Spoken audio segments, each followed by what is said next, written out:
I'm Andrew Schwartz, and you're listening to The Truth of the Matter, a podcast by CSIS where we break down the top policy issues of the day and talk with the people that can help us best understand what's really going on. To get to the truth of the matter about Brazil's January 8th, where supporters of former President Bolsonaro pillaged and vandalized Congress, the Supreme Court of Brazil, and the presidential offices, we have with us Dr. Ryan Berg, who is our Americas Program Director at CSIS. Ryan, who's coming to us from Zurich today. Ryan, thanks so much for joining us. Thanks for having me on, Andrew. It's always a pleasure.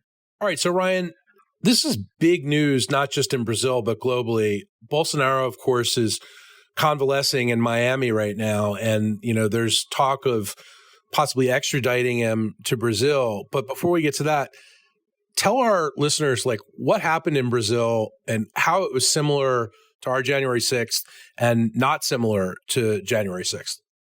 Well, Andrew, I think the similarities kind of speak for themselves. You saw protesters become violent, turn from protesters into invaders, actually ingress into buildings. In Brazil, it was not just the Congress, but also the presidential palace and the Supreme Court. All of them happened to be in close physical proximity in Brasilia in a main square called the Square of the Three Powers. And that was not just shocking, but also the set of images that I think gave people the greatest understanding that this was Brazil's version of January 6th. But I think some of the differences here are important to unpack. And the first thing I would say is there wasn't a discrete point in time on January 8th in Brazil where protesters who then became invaders could point to and say, we're trying to disrupt the democratic process. That was obviously the case on January 6th. There was a very vulnerable moment which protesters were trying to interrupt to essentially overturn an election. Lula has been in office for a full week now. The inauguration happened on January 1st. January 8th marked his first week in office. So there wasn't that discrete point in time. The other thing that I would say is the role of the military. The role that the protesters expected the military to play was very different in both countries. I think on January 6th in Washington, when the military showed up, it showed up too late. We're all frustrated about that. But once it showed up, protesters had a general expectation that they were going to have order imposed. That was the end of the game when the military showed up.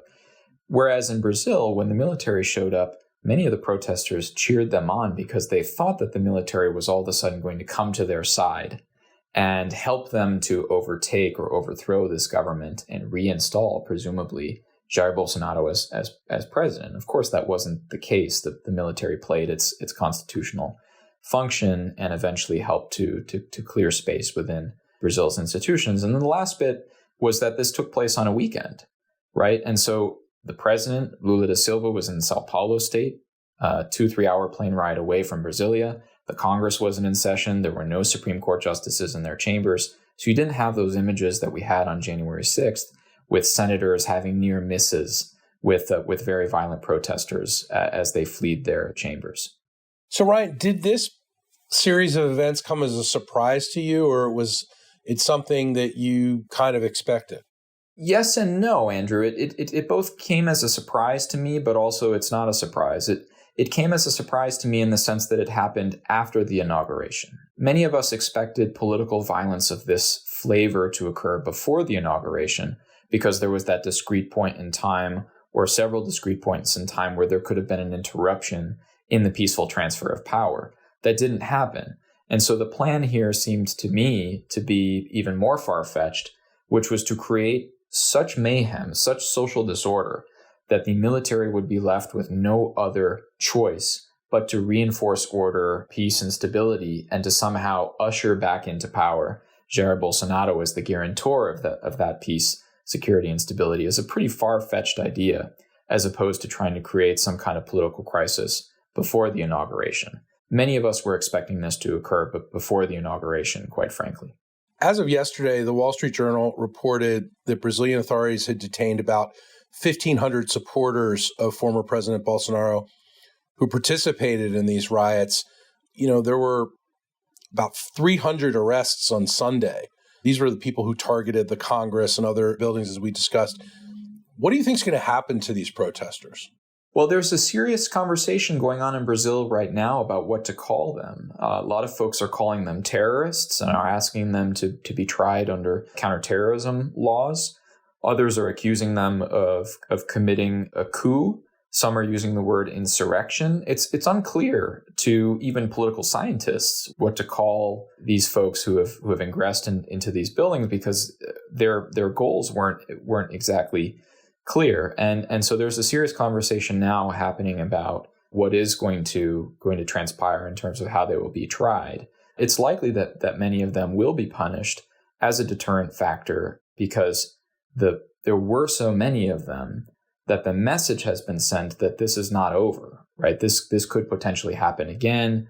Brazilians who are against this government in Brazil could easily mobilize and attempt another potential act similar to what we saw on January 8th. So there will be a desire, I think, to punish them very firmly as a deterrent act to prevent this from happening again.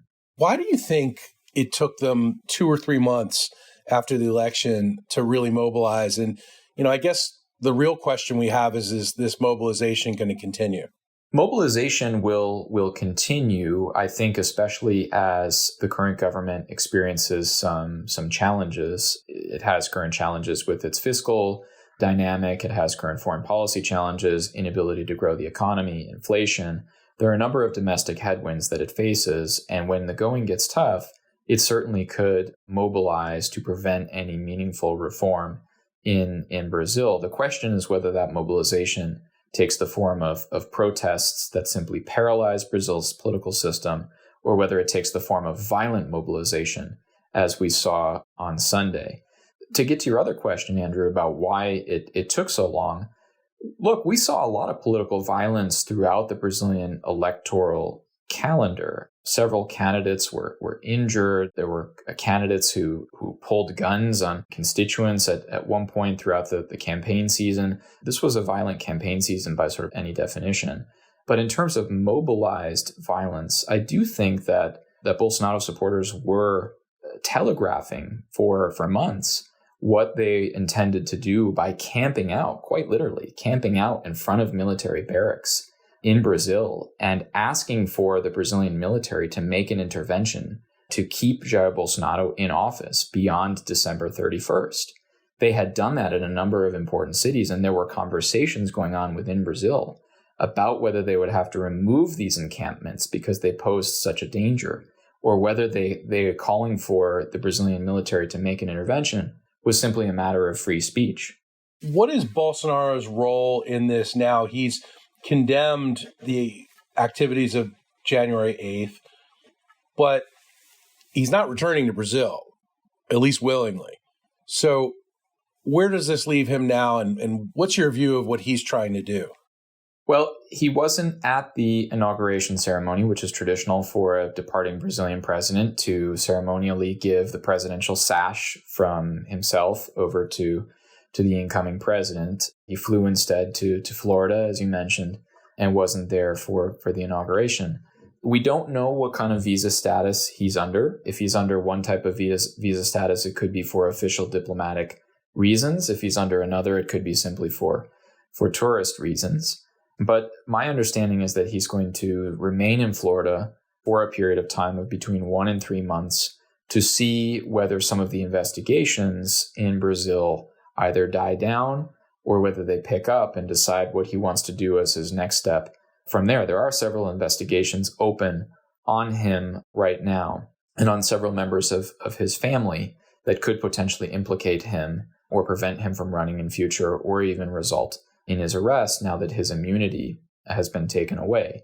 What we know about how much he knew about the planning and whether he directed them, whether he said enough to be able to deter these attacks, we just don't know enough at this point. The classic questions of who knew what and when haven't been answered yet, I think, in this case. But suffice it to say that his presence in Florida has become a major irritant in the Brazil-U.S. relation and put the Biden administration and the U.S. government in a pretty difficult position now that there are increasing calls for him to be, if not extradited, then at least expelled from the country so that he's forced to go back to Brazil and have some kind of accountability for what he helped to contribute to.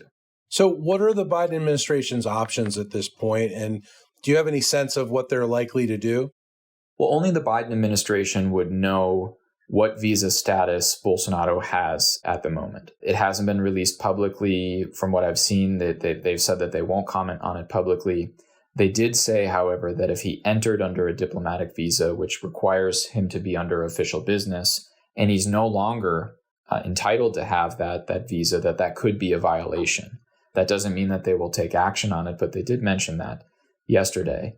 I do think that calls for his extradition are very much premature. Again, he hasn't been accused in this instance of any crime yet. In Brazil, the attorney general is still figuring out how to proceed in that sense. And so until there's a formal accusation and a request from the Brazilian government, it's probably premature to talk about some kind of extradition.